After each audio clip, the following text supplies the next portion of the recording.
Dans l'actualité également, le SIDAction se déroule tout au long du week-end. Toutes les chaînes sont mobilisées, bien sûr, comme chaque année.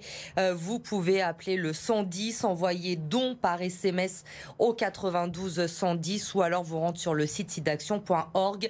Car malgré l'avancée des thérapies et dans l'attente d'un vaccin, la recherche a besoin de nous. Chaque année, des milliers de personnes découvrent leur séropositivité en France.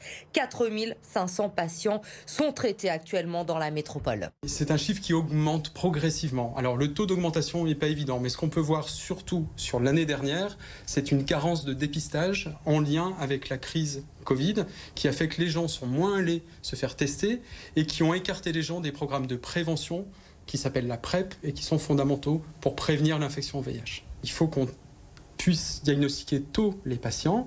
Ensuite, lorsqu'ils sont soignés, traités, le traitement marche très bien. C'est-à-dire que les gens deviennent indétectables. En étant indétectables, ils ne transmettent plus la maladie, soit à leur enfant, si la femme était enceinte, soit à leur partenaire sexuel. Et ça, c'est fondamental. Ça marche. 98% des gens, aujourd'hui, sur la métropole de Lyon, traités, sont indétectables. Ils restaurent leur immunité, le plus souvent, donc ils sont loin d'un danger.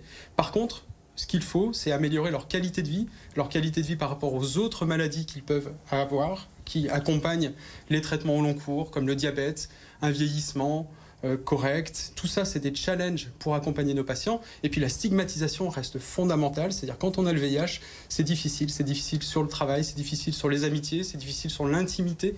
Et tout ça doit être accompagné aussi dans le soin.